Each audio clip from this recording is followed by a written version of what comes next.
I think that people would typically negatively stereotype her just based on initially looking at her.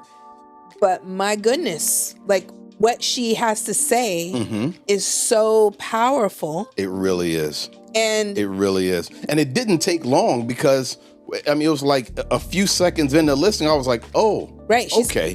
She knows her stuff. Yes. And if you go through her Instagram, she knows her stuff. Absolutely. And what I appreciate is that she is being herself. Which is even better. Right? She's completely, you can see that she's completely comfortable on the camera. I'm not even there yet myself. Yeah. Welcome to Love, Growth, and Narratives. I'm Tiffany. And I'm Frederick. And this is our 50th episode. We're so excited that we've reached this milestone. It was a few months or a few weeks ago that we had our 1-year anniversary. And now we're on our 50th episode. We're so excited about how far we've come and all the viewers that we've had. And we've had a couple of guests and we're working on having a couple more guests. So we're just excited about just how far we've gone with this podcast. And we're excited to find out how far we will go with it. Yeah, and we started off really not knowing what direction to go, but we knew that we wanted to just get started and learn. And, you know, we've probably had a few cringeworthy moments because of, you know, audio not working right or lighting or cameras, whatever the case may be. But, you know, it's been a really exciting process and we're still learning. We haven't gotten it all figured out yet. We are.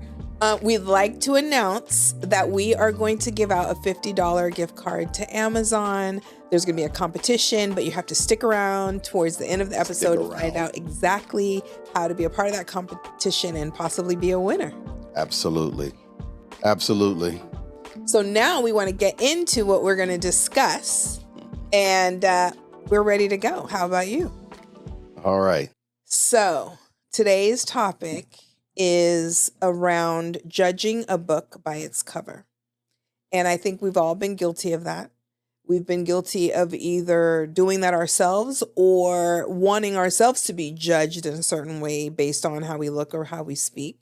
But we're going to talk about how that could be a huge mistake and you can miss out on some really great information because you are judging that person based on how they look or how they sound and already creating the narrative before they even begin to share. Well, I got to tell you right off the bat, you know, and you know I'm as guilty of that as anybody else.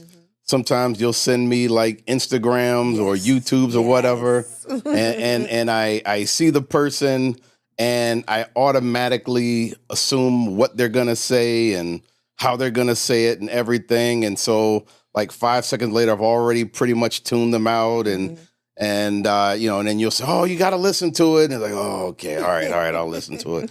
And then too often I end up listening to it. And it's like, okay, that wasn't what I was expecting them to say. That was like totally off, you know, and we'll talk about a young lady in a little bit that was, that really kind of brought that into perspective. But we do have a habit, and I know I do.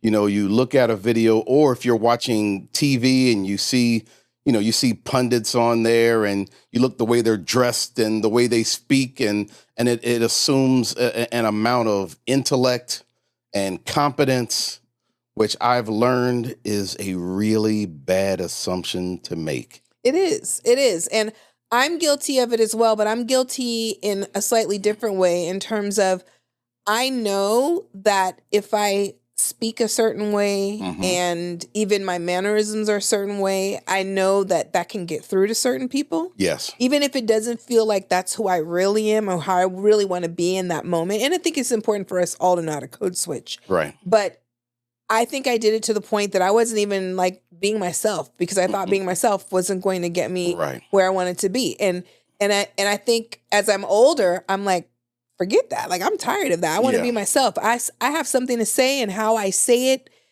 should be able to vary. And we should be able to understand different tones and facial expressions and not just tune someone out because it doesn't match what we think is the right way to speak or to present ourselves. Yeah, and I think one of the things for me, like especially like when I was in government, and I would, times I'd be down at the Pentagon or at Treasury or wherever, and I would be in meetings with people who sometimes I'd see on TV, and they start to talking in these meetings, and you're like, wow.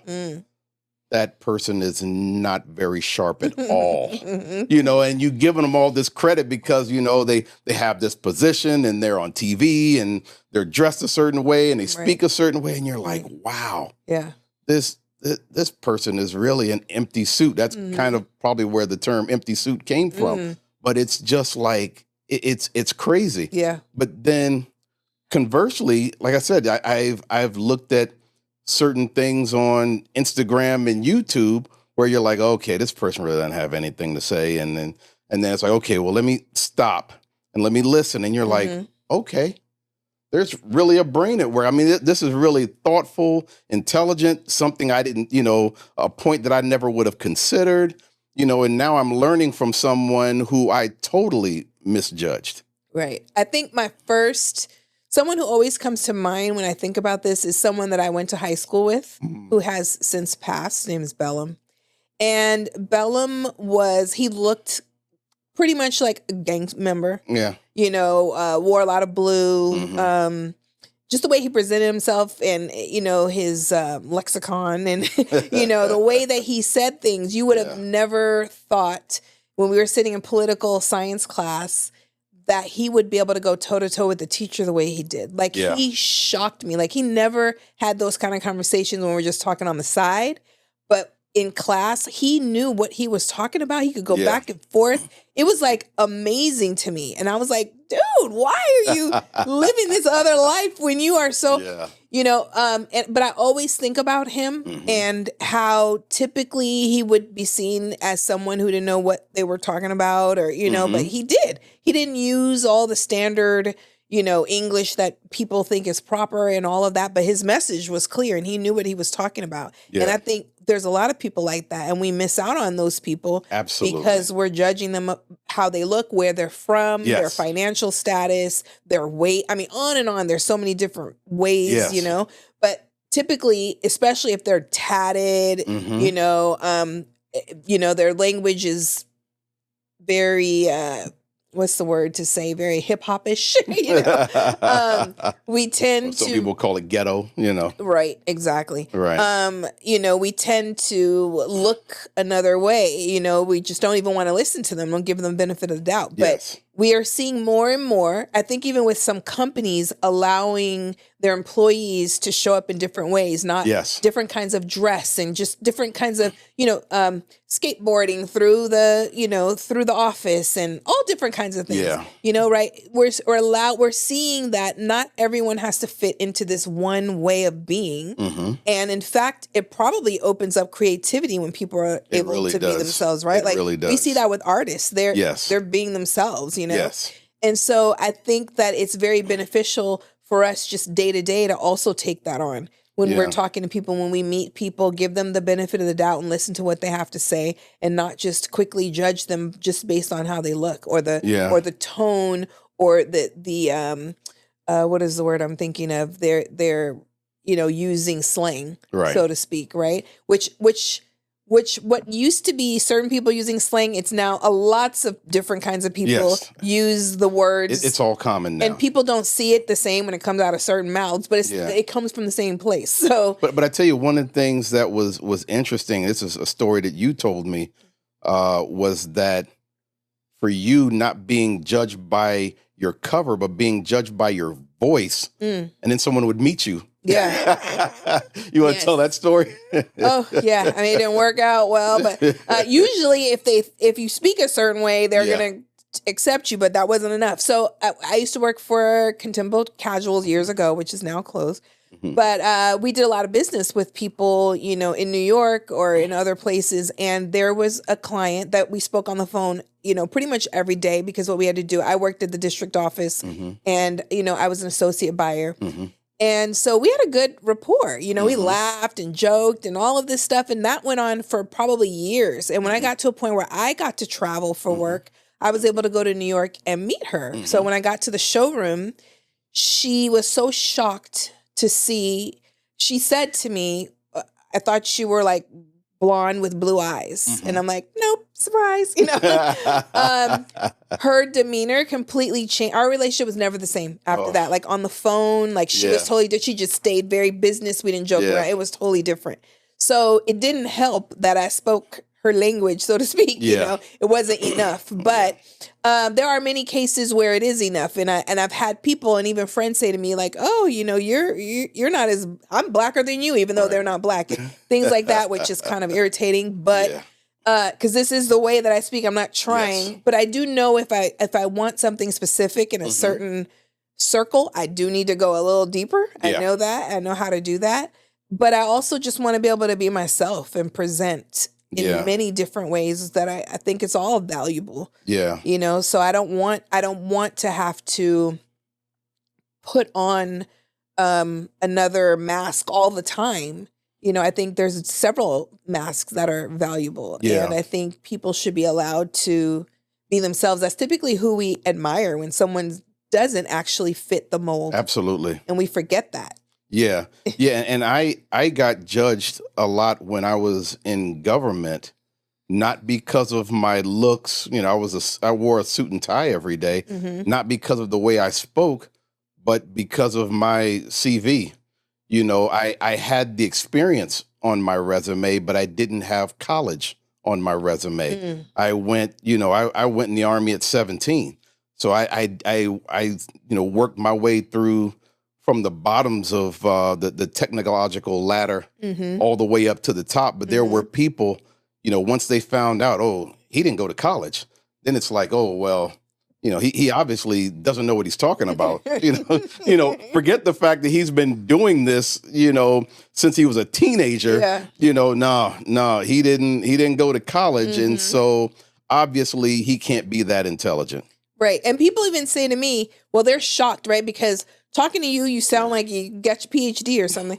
But, when people find out, like friends of mine or people that I know that you didn't go, they're like, oh, Fred didn't go to college. Like, they're shocked, right? And not only that, I barely made it through high school. And that's a lot of people who went to college, But, it's they don't know the background, which is that, you probably read more. Your parents made you read more than anybody probably does in college. And the different types of things that you read. So that's another form of not judging the book by its cover or what you always expect, what you equate to be intelligence.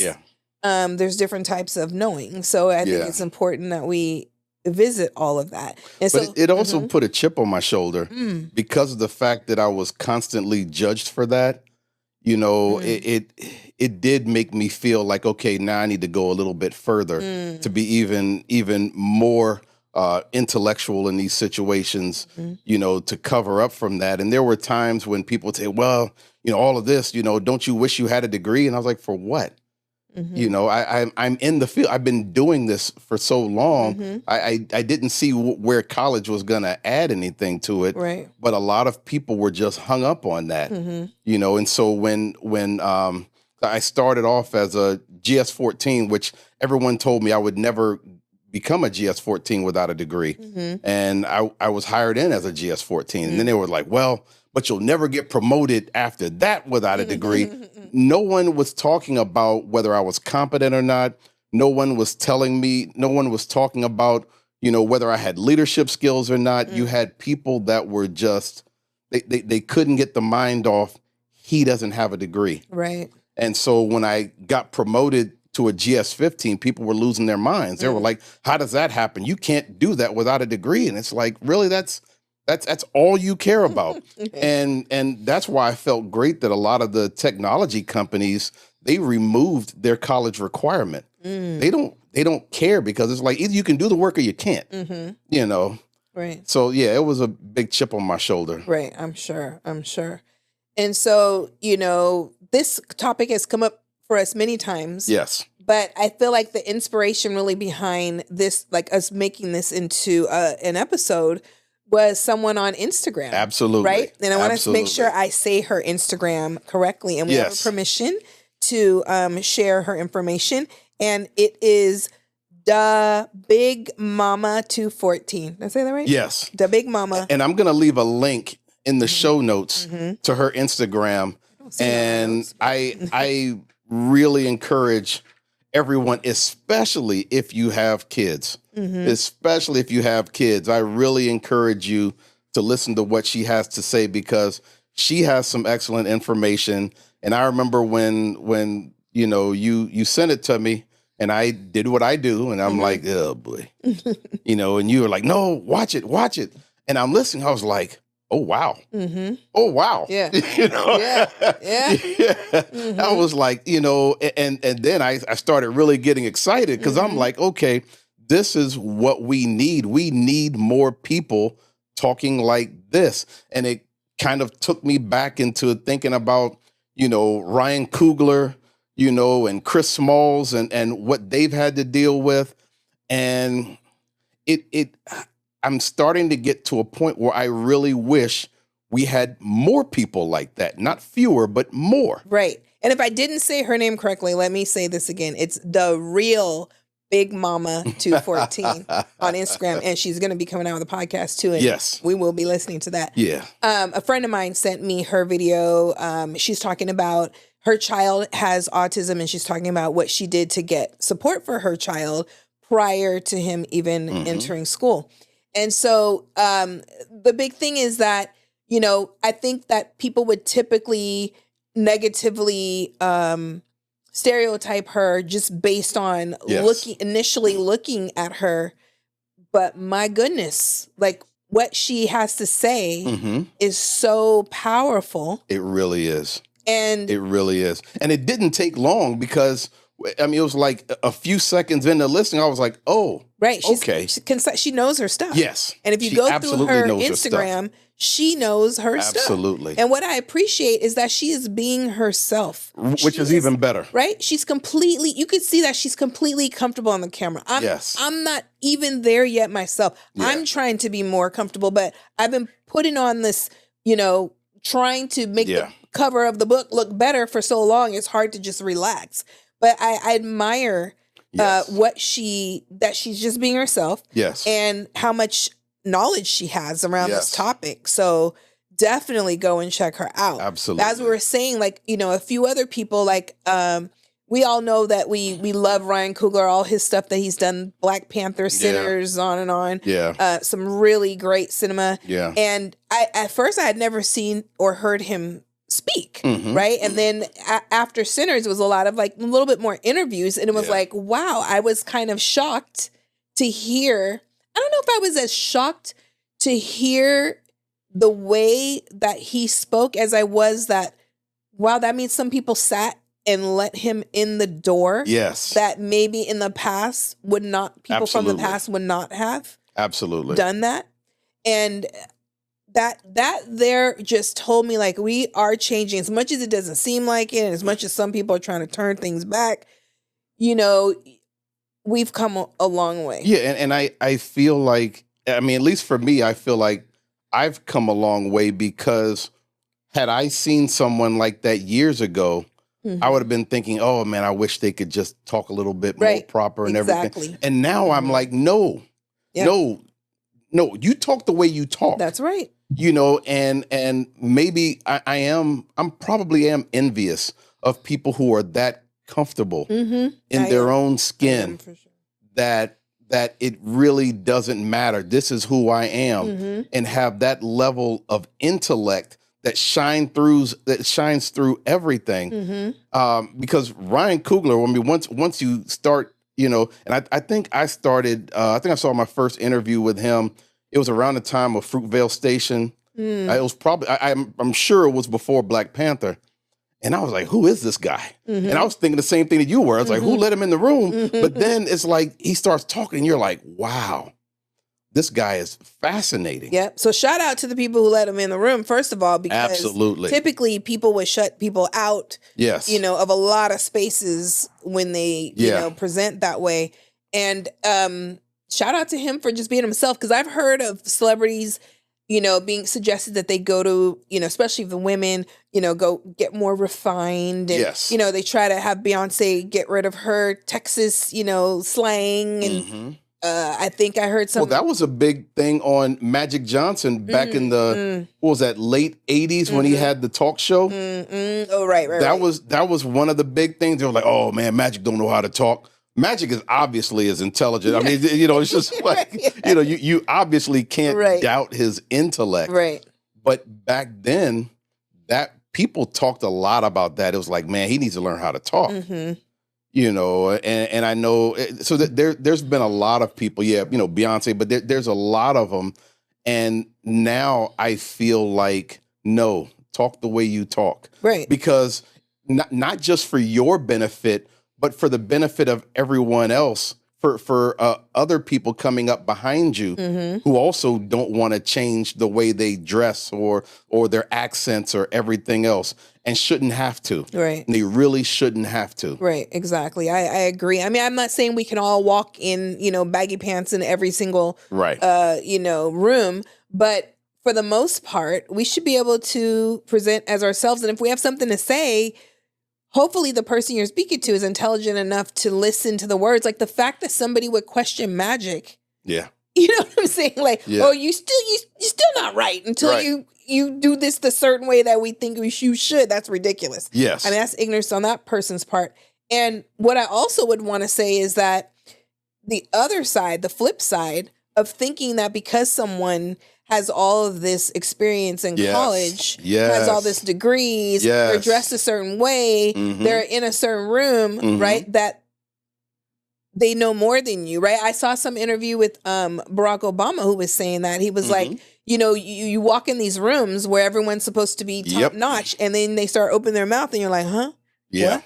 And that assumption that they know what they're saying, you even follow them. Yeah. Even if you know what they're saying isn't right, well, they have the PhD, they wrote the book, they have the suit on, they went to the right college, so I must follow them. Yep. And that's pretty ridiculous on our part to do that. Like, you have to listen to what the person is saying. Absolutely. And make a judgment on what they're saying and not all of these different accolades. Yeah, you definitely can't assume competence and intellect because of how many degrees a person has or how they present themselves.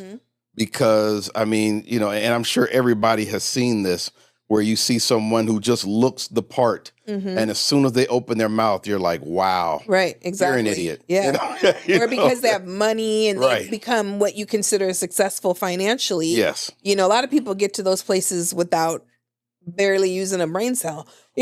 Or you have some people who they're only good at that one thing, and that's how they got wealthy. Right. But then and I'm not going to name any names of people you see out in the press, but then they try to branch into other things, and you're like, no, that's not going to work out. Right, right. So we really want people and ourselves to keep that in mind, is not to just keep looking at the book cover. Not that you're never going to look at that, right? It counts for something, but we have to go deeper. We have to be willing to listen to the message. Yeah. And get past our own biases. Yeah, absolutely. Yeah, I was thinking about, and like I said, this was some years ago when Chris Smalls came to prominence for, starting that Amazon union, and throughout the country, you had other people try to start unions, and they weren't able to get it done. Amazon went against them. A whole lot of stuff happened. And this guy, he comes up there and, he's got gold teeth. He's got, he's got the chains, and you're just like, wow. Yeah. But then he starts talking and you're like, oh, okay. I get it. Right. I get it. And so I've really grown to respect that, because I have to admit, when in my younger years, I would have had a problem with that. I would have been just as bad as anybody else. Right. But now it's like, this is what we need. And so when you have younger people coming through the ranks now, helping them to understand that you need to really hone in on your competence and on your intellect. Right. And that we're getting to a point where that will outshine the rest of it. And so you'll be at a point where you can be comfortable talking the way you want to talk and dressing the way you want to dress. Right. But as long as what's coming out of your mouth is intelligent, then we're going to get to a point, hopefully, where that will actually get you where you need to go. Agreed. And I think as we move into going back to school, that's something to keep in mind as we get all these different students from different backgrounds and accents and multiple languages. And we're trying so hard to get them to speak the standard English. And I'm not saying like when you have a child, they need to learn and know the different ways, right, to do things. I think also the kids who already know the standard way of speaking need to learn some of the slang and learn some different ways of communicating. They're picking up those words anyway from videos and all of that. You need to know where it came from and what it really means. And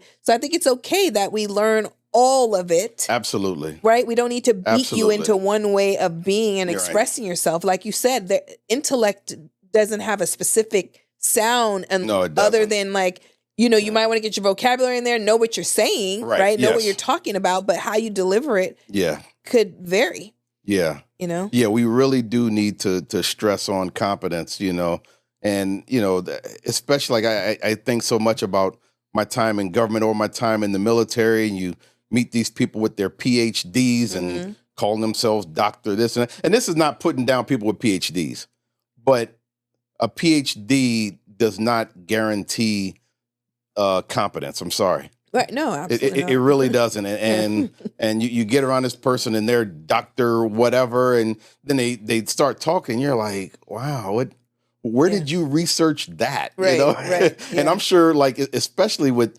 teachers, because there's always a new study from a PhD who's never been in the classroom, but because they wrote a 500-page study on it, they're going to tell you teachers with your 30 years of experience how you don't know what you're doing.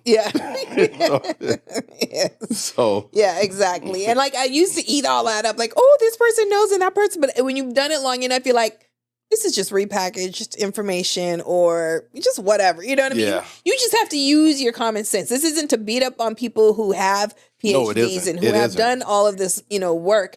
There's some of them that's like, they really know what they're talking about. I know highly intelligent people with PhDs. Yeah. Some very highly intelligent. Right. All I'm saying is that in and of itself doesn't mean you're intelligent. Right. Exactly. And so this is not against formal education, but I can't tell you how many meetings where I would get into a technical argument with someone and they would say, well, I wrote a paper about this in school. I know what I'm talking about. I'm like, huh? Right. Yeah, but I've been doing this. The whole time you were studying it, I was doing it. Right. So no. Right. Yeah.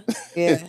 So I think like for our listeners, like one thing I would ask that I think the best way to get over this is to be spend some time around people who are not exactly like you. I think that's the best way to understand this, because if everyone talks and walks and moves and everything just like you may not get this as well. Or if you're watching television or watch different kinds of shows, different, people who are different from you and hear what they have to say. And I know you're notorious for listening to viewpoints that are different from yours, and there's power in that, right? You'll find some things that you agree with on them or they're not as far off from you as you think, and other times you're like, oh no, this is trash, right? Right. But you're still taking the time to listen to it and not stereotype that person. But they were all packaged a certain way, regardless to whether it were voices that I listened to, the voices that I agreed with or disagreed with. They were all packaged a certain way. They were, they were buttoned up and they were proper. And so that's on me. And so now I'm getting myself into a habit of now when I listen to people of now giving them their space to say what they have to say before I, decide whether I want to listen further or, scroll away. Yeah, I agree. I mean, I think that's amazing to do that. And that's why I like to listen to a variety of different cultures. I follow different cultural accounts, and I don't typically follow the views that are completely opposite of mine, but it comes in my feed Oh, anyway. I do. I know you do. It comes in my feed anyway.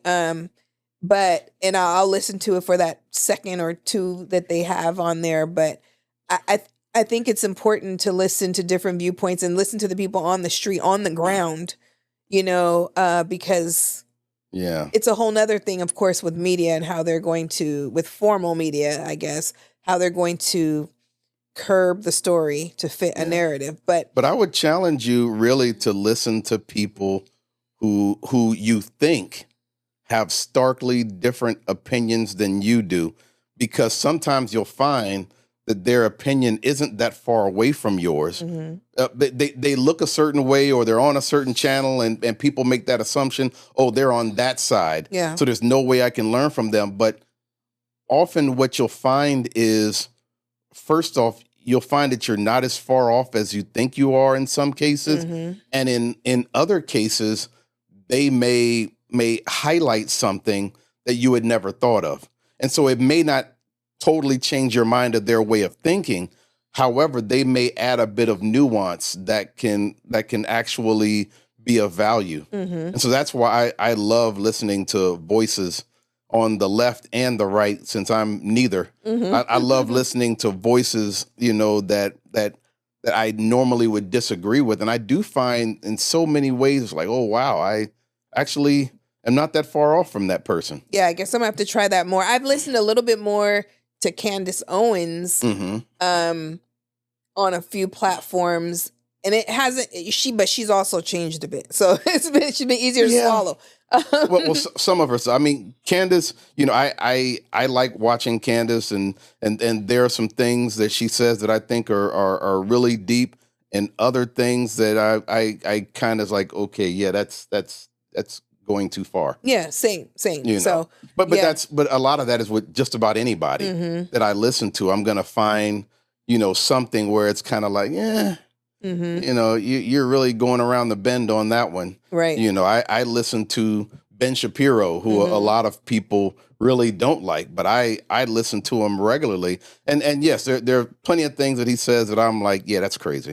But there's other things it's like, wow, I never thought about it that way, and I can get something from it. There's people on the left I love listening to, like Brianna Joy Gray is one, Anna Kasparian, Mark Lamont Hill. There's a lot of them where, like all of them. Where there's certain points that I know that I'm going to disagree with. And that's where I listen further because of their intellect. It makes me want to listen further just in case I'm missing something. But you got to do that to the right. I watch Tucker Carlson, who's someone who I could not stand when he was on TV. But now that he's gone from Fox and CNN and got his own thing, I find myself agreeing with him on some things. And then, of course, on others, I'm like, oh, that's crazy. Right.